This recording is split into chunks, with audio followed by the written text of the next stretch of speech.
Hi teacher and welcome to my video. My name is Estefania de la Torre Baños.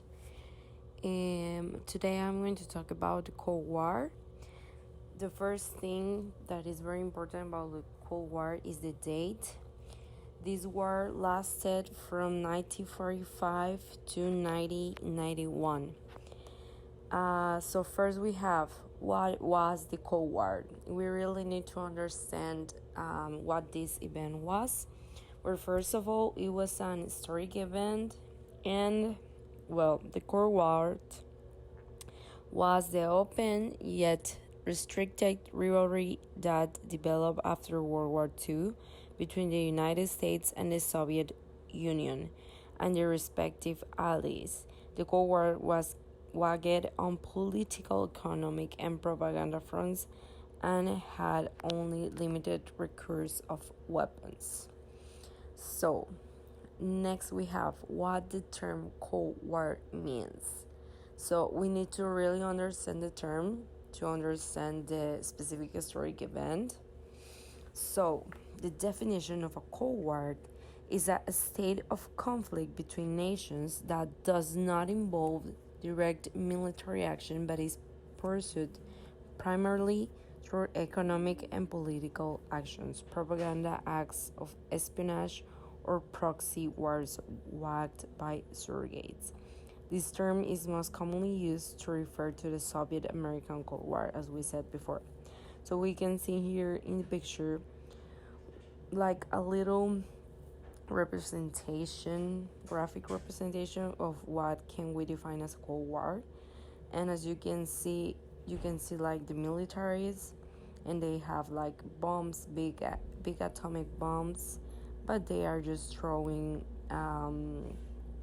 like nothing. They are not using the bombs. So that is what is basically the term Cold War, because they didn't want it to have another big war, because this one was just right after the World War II. So they didn't want more dead and more sufferings. It was very tense, but they managed to not having any violent conflict. So next we are with the important dates of the Cold War. The first date is in 1948 in June, which was the Berlin blockade. This was a closing of the borders that the United Kingdom and the United States shared with the Soviet Union in the occupied German territory. As we remember, this was one of the Berlin Wall. So the next one is in October 1962. This was one of the most important moments of the Cold War, if not the most important, is the Cuban Missiles Crisis. So this happened because a U-2 spy plane, a U-2 was a type of plane, flying over Cuba, discovered nuclear missile sites under construction. These missiles would have been capable of quickly reaching the United States. President Kennedy convened a small group of senior officials to debate the crisis. So practically they were going to throw missiles in starting the war, but this didn't happen, thanks God. So the next important date is the fall of the Berlin Wall. So this is really important. This was one of the last events for ending the Cold War. This was in 1985, and as we know, Germany was divided into two sides: the communist side and the social side.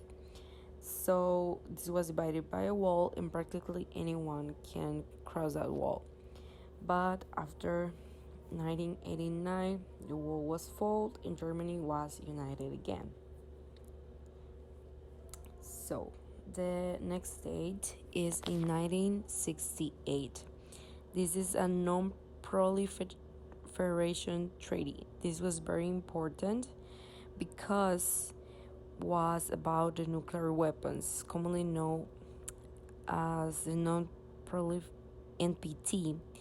This was an international treaty whose objective is to prevent the spread of nuclear weapons and weapons technology, to promote cooperation in the peaceful uses of nuclear energy, and to further the goal of achieving nuclear disarmament and general complete disarmament.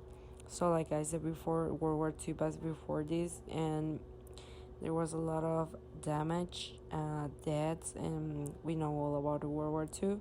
So this treaty was practically for preventing another violence attack. So next we have communism versus capitalism. As we know, communism and capitalism was practically hosted by the US and the URSS. So this was practically like the cause of the Cold War, because USA wanted the whole world to become communist, and the URSS wanted the whole world to become the other side. USA wanted the whole world to become capitalism, and the URSS communism. So we need to understand first what is communism, that was from the URSS, is a political and economic system which objective was the restriction of economic liberties but with a social equality. So practically the URSS promoted everyone was the same, and everyone needed to have the same. And capitalism, hosted by the USA, is a political and economic system also that had the objective of allowing economic and individual freedom. So practically the URSS wanted a very strict place, and capitalism wanted freedom, which is still the USA slogan, freedom. So we have communism, we have some facts, facts to understand better communism. First one is system of government is totalitarian. The property is owned by the state.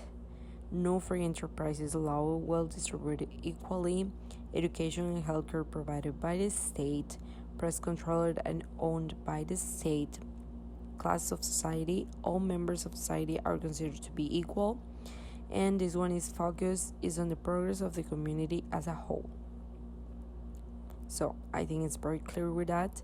And capitalism is a system of government is democratic. Property is privately owned, driven by free enterprise, well distributed evenly. Education and healthcare provided by private entities. Freedom of the press. Class distinction, upper class, middle class, and working class. Focuses on the individual and his or her own progress in life.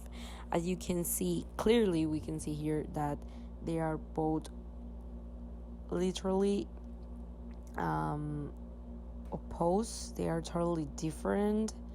They are the opposite of one another. So practically this is literally what happened because of the Cold War.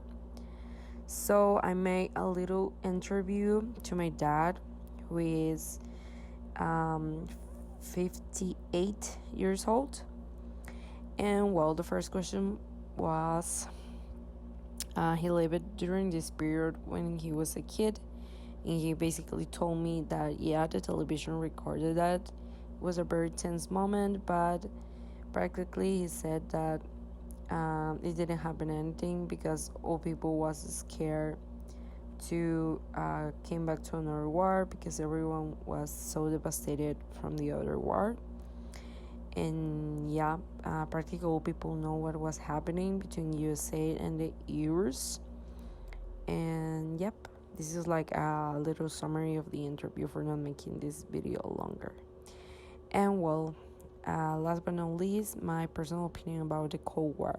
I think this is a conflict that, it can make us learn about what life is, because every time in life we're going to have different opinions from everyone. We are all different, we all think different.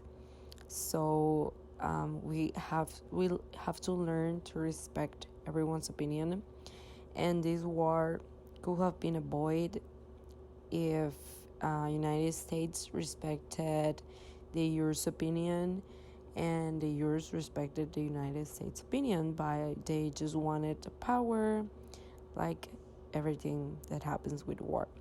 So yeah, I think it's a very good lesson for learning to respect the other's opinion, and also an example of how a war can happen without violence, because violence is never the answer, and yeah, it's practically the most horrible thing that humans have created, that is violence. So yep, that will be all.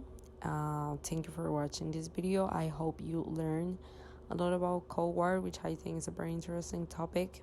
Of course, there is a lot of more information, but this is everything I'm going to say today. Thank you for watching.